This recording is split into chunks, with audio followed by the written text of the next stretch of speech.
সম্প্রতি ২,০০০-এর অধিক যৌনকর্মীকে সমাজ কল্যাণ মন্ত্রণালয় থেকে আর্থিক সহায়তা করা হয়েছে। এটা উচিত হয়েছে কি না?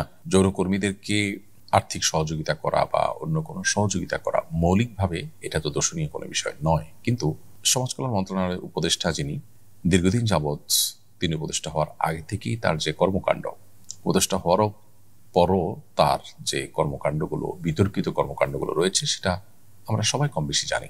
এদেশে যৌনকর্মীদেরকে, পতিতাদেরকে পুনর্বাসন করা, তাদেরকে সুন্দর এবং সুস্থ স্বাভাবিক একটা জীবন উপহার দেওয়ার প্রচেষ্টা না করে বরং তারা যে বিভিন্ন রকমের দালালদের খপ্পরে পড়ে ভুল পথে এসেছেন, সেই পথেই তাদেরকে টিকিয়ে রাখার জন্য তিনি কাজ করছেন।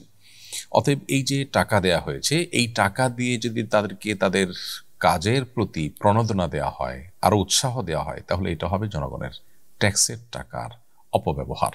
আমি মনে করি বাংলাদেশের 1% মানুষও যদি মতামত নেওয়া হয়, তাহলে এই পতিতা বৃত্তি বা পতিতাদের এই কর্মকাণ্ডের জন্য তাদেরকে আপনি উপহার, পুরস্কার অথবা তারা তাদের এই কাজে যেন টিকে থাকে সেজন্য আরো সহযোগিতা করা, এটার ব্যাপারে একটি টাকা জনগণের ট্যাক্সের টাকা খরচ হোক, এটা দেশের 1% মানুষ আমার মনে হয় না মতামত দিবে। কোনো জরিপেও এটার সপক্ষে মানুষ রায় দিবে বলে মনে করি না। এটা সমাজ কল্যাণ উপদেষ্টা কেন দেশের সবাই জানেন, প্রত্যেকটা মানুষ বুঝেন দেশের মানুষের মেন্টালিটি এবং মানসিকতা। তারপরে জনগণের টাকাকে জনগণের ইচ্ছার বাইরে ব্যবহার করা, এই স্বেচ্ছাচারী মনোভাব এবং এই ধরনের মানসিকতা সম্পন্ন মানুষজন যারা আছে, তারাই কিন্তু অনবরত আমাদেরকে সকাল বিকাল মানবাধিকারের সবক শোনায়, মানুষ অধিকারের সবক শোনায়। জনগণের ট্যাক্সের টাকাকে আপনার খেয়াল খুশি মতো ব্যবহার করার অধিকার আপনাকে কে দিয়েছে? এদেশের মানুষ কি পতিতা বৃত্তিকে পছন্দ করে না ঘৃণা করে? যদি ঘৃণা করে, তাহলে জনগণের ট্যাক্সের টাকাকে তাদের ঘৃণার কাজে আপনি ব্যয় করতে পারেন না। তবে হ্যাঁ, আপনি যদি পতিতাদের পুনর্বাসন করার জন্য টাকা দেন এবং তাদেরকে সেখান থেকে উদ্ধার করে তাদেরকে সুন্দর একটা জীবন যাপন করার সুযোগ করে দেন, একটা চাকরি ব্যবস্থা করে দেন, থাকা খাওয়ার ব্যবস্থা করে দেন, এদেশের কোনো মানুষ সেখানে ভিন্ন মত পোষণ করবে না। প্রত্যেকটা মানুষ সেখানে সাধুবাদ জানাবে। সমাজ কল্যাণ উপদেষ্টা এদেশের সবচেয়ে বিতর্কিত মানুষগুলোর মধ্যে থেকে একটি। সমকামিতার মতো অপরাধ, যেটি প্রচলিত আইনে অপরাধ হিসেবে উল্লেখ করা রয়েছে এবং শাস্তিযোগ্য অপরাধ হিসাবে রীতিমতো আইনে রয়েছে, সেই বিষয়টিকে নরমালাইজ করার জন্য তিনি চেষ্টা করছেন।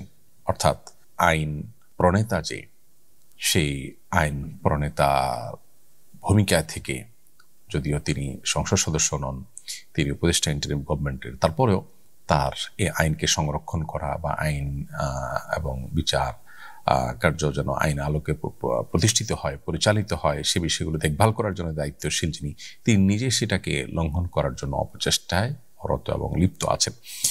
তো এরকম একজন মানুষ দ্বারায় এই যে আপনার পতিতাদের মধ্যে জনগণের ট্যাক্সের টাকা বিতরণ করার উদ্যোগ নেওয়া হয়েছে, সেটা সন্দেহাতীতভাবে সমালোচনাযোগ্য এবং সেটা সন্দেহাতীতভাবে জনগণের ট্যাক্সের টাকাকে নিজের খেয়াল খুশি মতো, নিজের যে মানসিকতা তিনি সারা জীবন লালন করেছেন, দেশে পতিতা সংখ্যা বাড়ানোর জন্য যারা কাজ করছেন, তাদের সেই দালালদের কাজটাকে যেন তিনি আরো সাহায্য করলেন এবং তাদের কাজটাকে যেন আরো বেশি তিনি প্রমোশন করলেন এবং সেটাকে আরো যেন টাকা পয়সা দিয়ে এস্টাবলিশ করার চেষ্টা করলেন। বিধায় সন্দেহাতীতভাবে এটা নিন্দনীয় কাজ এবং এ ধরনের নিন্দনীয় কাজ তিনি অনবরত করে যাচ্ছেন। কি যোগ্যতায় তিনি এই পদে এসেছেন সেটা একমাত্র তিনি জানেন এবং যারা তাকে বসিয়েছেন তারা বলতে পারবেন। তো হারাম মানে কি? নিষিদ্ধ বিষয় বোঝানোর জন্য হারাম শব্দ বলা হয়। আবার শুনি হারাম মাস, মসজিদুল হারাম। একটি টেলিভিশন চ্যানেলে এক আলোচক বলেছেন, দুই হারামের উচ্চারণগত পার্থক্য আছে। উচ্চারণগত পার্থক্যটা অর্থসহ বুঝিয়ে বলবেন প্লিজ। দেখুন, হারাম মানে নিষিদ্ধ, আবার হারাম মানে সম্মানিত। মসজিদুল হারাম মানে হলো সম্মানিত মসজিদ। হারাম মাস, আশহুর হুরুম মানে হলো সম্মানিত মাসসমূহ। তাহলে একদিকে আমরা হারাম শব্দের অর্থ দেখতে পাচ্ছি নিষিদ্ধ, আবার অপরদিকে আমরা দেখতে পাচ্ছি হারাম শব্দের অর্থ সম্মানিত। এই দুই হারামের মধ্যে কোনো হা যে বর্ণটি আছে, এই হা অক্ষরটির উচ্চারণের মধ্যে কোনো পার্থক্য আছে কিনা, বড় হা ছোট হা এরকম কোনো উচ্চারণের মধ্যে পার্থক্য আছে কিনা। বাংলা যেরকম প এবং ফ এই দুইটার মধ্যে পার্থক্য আছে, ব এবং ভর মধ্যে পার্থক্য আছে, বাবা এবং ভাবা দুই জিনিস। তো এখানে হারাম অর্থ সম্মানিত, আবার হারাম অর্থ নিষিদ্ধ, এই দুইটার মধ্যে হা বর্ণের মধ্যে কোনো পার্থক্য আছে কিনা, বড় হা ছোট হার উত্তর হলো না, এই বর্ণের মধ্যে কোনো পার্থক্য নেই, দুইটাই বড় হা, অর্থাৎ হারাম কণ্ঠনালী থেকে যেটিকে আমরা উচ্চারণ করি সেই হাই একটাই, হা বর্ণ একটাই, কিন্তু অর্থ দুইটা। এখন প্রশ্ন হতে পারে যে একই শব্দের বিপরীতমুখী অর্থ কিভাবে হয় বা দুইটা অর্থ কিভাবে হয়। মূলত এখানে অর্থ একটাই, সেটা হলো হারাম শব্দের অর্থ সম্মানিত, এটা হলো মূল অর্থ। এখন কথা হলো যে তাহলে নিষিদ্ধ কিভাবে হয়? এর উত্তর হলো যে কোনো কাজ বা যে কোনো বিষয় যখন নিষিদ্ধ মনে করা হয়, সে নিষিদ্ধ মনে করা হয় এই জন্য যে যিনি এটাকে নিষেধ করেছেন তার সম্মানের কারণে, তিনি সম্মানীয় ব্যক্তি বা সত্তা হওয়ার কারণে তার নিষেধকে নিষিদ্ধ মনে করে সেটাকে মেনটেন করা হয়, সেটার উপরে আমল করা হয়। অর্থাৎ নিষিদ্ধ বিষয়, নিষিদ্ধ কাজ, এটাকে মেনটেন করাটা নিষেধাজ্ঞা আরোপকারী ব্যক্তির সম্মানার্থেই হয়। সেজন্য ওই নিষিদ্ধ বিষয়কেও হারাম বলা হয়। অর্থাৎ নিষিদ্ধটা এটা একটা রেসপেক্টের জায়গা থেকে নিষিদ্ধ মনে করা হয়। ধরুন কেউ একজন আপনাকে বলল এটা নিষেধ, যে বলেছে তার আসলে নিষেধাজ্ঞাকে আপনি কোনোভাবে আমল নিতে রাজি নন বা আমল নেওয়ার মধ্যে কোনো ব্যক্তি নন। ধরুন রাস্তার উপর হঠাৎ করে কেউ একজন এসে বললো যে আজ থেকে এটা নিষেধ, এটা দেশে করা যাবে না, সবাই নিশ্চয় হাসাহাসি করবে, তার এই নিষেধাজ্ঞাকে কেউ মানবে না, পাত্তা দিবে না। তো এটা আসলে নিষেধাজ্ঞা না। যদি কোনো বিষয়কে নিষেধাজ্ঞা হিসাবে মানুষ মানে পালন করে, আমলে নেয়, তখন তার মানে হলো যিনি নিষেধাজ্ঞা আরোপ করেছেন তার সম্মানার্থেই এই নিষেধাজ্ঞার সীমানাটাকে ডিঙানো হয় না, অতিক্রম করা হয় না। তো নিষিদ্ধ বস্তুকে হারাম বলা হয় মূলত ওই নিষেধাজ্ঞা আরোপকারীর প্রতি সম্মানার্থী। অতএব হারাম শব্দের মূল অর্থ হলো সম্মান। মসজিদে হারাম সম্মানিত মসজিদ, হারাম কাজ মানে নিষিদ্ধ কাজ। এই যে নিষিদ্ধ কাজকে হারাম কাজ বলা হচ্ছে, সেটা কেন? কারণ হলো এটা হলো যে নিষেধাজ্ঞা আরোপ করেছেন তার প্রতি সম্মানার্থে, তার প্রতি রেসপেক্ট থাকার কারণেই এটাকে নিষিদ্ধ করা হচ্ছে, যেটা করা যাবে না, এটা নিষেধ করেছেন আল্লাহ রাব্বুল আলামিন, বিধায় এটা হারাম।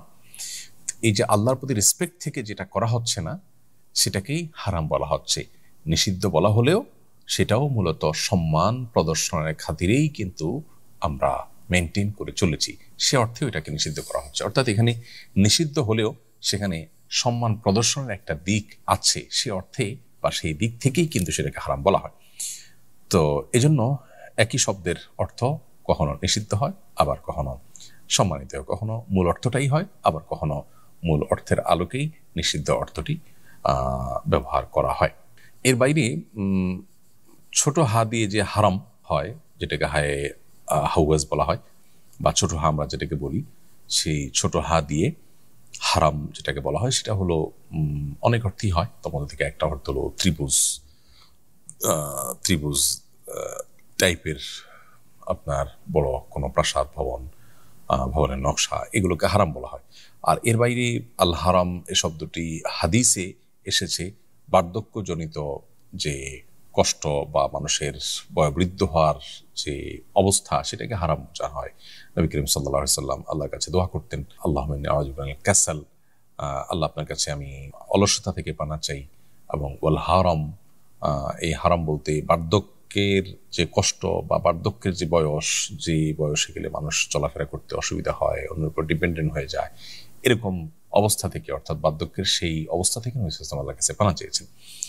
তো হারাম শব্দের অর্থ বার্ধক্যের সেই সর্বশেষ অবস্থা, করুণ পরিণতি বা কঠিন অবস্থা, সেটাকে হারাম বলা হয়। আবার হারাম শব্দের আরো অন্য অর্থও আছে, কিন্তু হারাম শব্দটি সম্মানিত, এটি হলো মূল অর্থ, এবং নিষেধাজ্ঞার অর্থ বোঝানো হয় বা নিষেধাজ্ঞার অর্থে ব্যবহার করা হয়।